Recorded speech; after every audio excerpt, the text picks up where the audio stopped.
ദൈവത്തിൻ്റെ അതിപരിശുദ്ധമായ നാമം വാഴ്ത്തപ്പെടുമാറാകട്ടെ. ഈ വിശുദ്ധ ദിവസത്തിലും ദൈവസന്നിധിയിലേക്ക് അടുത്തു വരുവാൻ നമ്മെ ഇടയാക്കുന്നതിനായി ദൈവത്തെ മഹത്വപ്പെടുത്താം. ഇന്നത്തെ നമ്മുടെ വായന ഭാഗം ഹബക്കൂക്ക് പ്രവാചകന്റെ പുസ്തകം. ഇന്നത്തെ ചിന്തയ്ക്കായി വിശുദ്ധ യോഹന്നാൻ എഴുതിയ സുവിശേഷം 3-ാം അധ്യായം 1-ാം വാക്യം. നിക്കോദെമോസ് എന്നു പേരുള്ള ഒരു മനുഷ്യൻ ഉണ്ടായിരുന്നു. യഹൂദന്മാരുടെ പ്രമാണിയും റബ്ബിയും പരീശനും സന്നദ്രീൻ സംഘത്തിലെ അംഗവുമായിരുന്ന വ്യക്തിയായിരുന്നു നിക്കോദെമോസ്. ഈ പേരിൻ്റെ അർത്ഥം ജനത്തിൻ്റെ വിജയം എന്നതാണ്. യേശുവിൻ്റെ രഹസ്യ ശിഷ്യനായി തീർന്ന നിക്കോദെമോസ് യേശുവിനെ സന്ദർശിക്കുകയും സംഭാഷണം നടത്തുകയും ചെയ്യുന്നു. വിശുദ്ധ യോഹന്നാൻ എഴുതിയ സുവിശേഷം 2-ാം അധ്യായം 23-24 വാക്യങ്ങളിൽ അനേകർ യേശു ചെയ്ത അടയാളങ്ങൾ കണ്ട് യേശുവിൽ വിശ്വസിച്ചതിനെ കുറിച്ച് കാണുന്നു. അങ്ങനെ വിശ്വസിച്ചവരുടെ പ്രതിനിധിയാണ് നിക്കോദെമോസും. അത് നമുക്ക് വിശുദ്ധ യോഹന്നാൻ എഴുതിയ സുവിശേഷം 3-ാം അധ്യായം 2-ാം വാക്യത്തിൽ നമുക്കത് കാണുവാനായിട്ട് കഴിയും. എന്നാൽ ദൈവത്തിൽ നിന്നുള്ളവനാണ്, അല്ലെങ്കിൽ ദൈവത്തിൽ നിന്ന് വന്നവനാണ് യേശു എന്ന ചിന്ത അദ്ദേഹത്തിന് ഉണ്ടായിരുന്നു.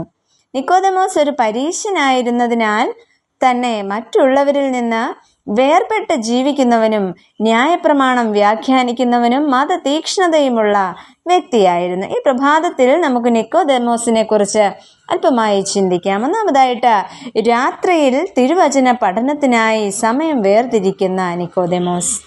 ഇത്തരത്തിൽ രാത്രിയിൽ അദ്ദേഹം യേശു കർത്താവിൻ്റെ അടുക്കലേക്ക് വരുന്ന ഈ സംഭവത്തിന് 3 അർത്ഥങ്ങളാണ് കാണുന്നത്. ഒന്നാമതായിട്ട്, ദൈവാലയ ശുദ്ധീകരണത്തോടെ ശിഷ്യന്മാർ യേശുവിനെ തിരഞ്ഞു നടന്നതിനാൽ നിക്കോദെമോസിനെ പോലെ ഒരു യഹൂദ മത നേതാവിന് രഹസ്യമായി മാത്രമേ യേശുവിനെ സന്ദർശിക്കുവാൻ അന്ന് കഴിയുമായിരുന്നുള്ളൂ. അത് തിരിച്ചറിഞ്ഞ യേശു തൻ്റെ ദൈനംദിന സമയക്രമത്തിൽ മാറ്റം വരുത്തുകയും തൻ്റെ അടുക്കലേക്ക് വരുവാൻ നിക്കോദെമോസിന് അനുവാദം നൽകുകയും ചെയ്യുന്നുണ്ട്. രണ്ടാമതായിട്ട്, രാത്രി എന്നതിന് ഈ സുവിശേഷത്തിൽ തിന്മ എന്ന് കരുതപ്പെടുന്ന അന്ധകാരം എന്ന പദം ഉപയോഗിക്കുന്നുണ്ട്. യേശു കർത്താവിൻ്റെ അത്താഴവേളയിൽ യൂദാസ് എഴുന്നേറ്റ് പുറത്തുപോയി.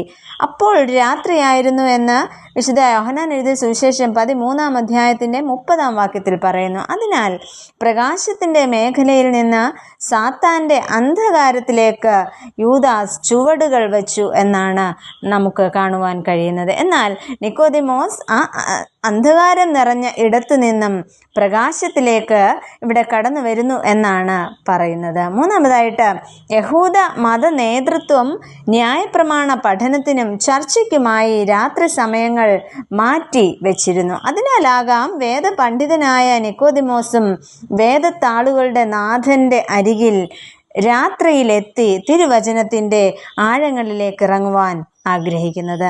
രണ്ടാമതായിട്ട്, നിക്കോദെമോസിൻ്റെ പ്രത്യേകത നിത്യജീവൻ്റെ അനുഭവത്തിനായി തന്നെ ഒരുക്കുന്നു എന്ന് നമുക്ക് കാണുവാൻ കഴിയുന്നു. ഇവിടെ 4-ാം വാക്യത്തിൽ നിക്കോദെമോസ് യേശു കർത്താവിനോട് ചോദിക്കുന്നു, മനുഷ്യൻ വൃദ്ധനായ ശേഷം ജനിക്കുന്നത് എങ്ങനെ എന്ന്. 9-ാം വാക്യത്തിൽ കാണുന്നു, ഇത് എങ്ങനെ സംഭവിക്കും എന്ന് നിക്കോദെമോസ് യേശു കർത്താവിനോട് ചോദിക്കുന്നു. എന്നാൽ ഇവിടെ തിരുവചനം നമ്മോട് പറയുന്നു, വെള്ളത്താലും ആത്മാവിനാലും ജനിച്ചില്ല എങ്കിൽ ദൈവരാജ്യത്തിൽ കടപ്പാൻ ആർക്കും കഴിയുകയില്ല എന്ന്.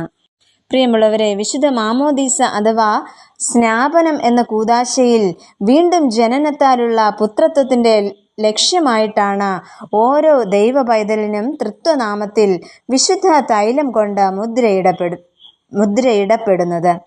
അങ്ങനെയെങ്കിൽ വീണ്ടും ജനനം എന്ന ദൈവകൃപ പ്രാപിക്കുവാൻ നാം വിശുദ്ധിയുടെ പാതയിൽ സഞ്ചരിക്കേണ്ടത് ആവശ്യമാണ്. എന്നാൽ മാത്രമേ നമുക്ക് നിത്യജീവൻ്റെ ഓഹരിക്കാരാകുവാൻ കഴിയുകയുള്ളൂ.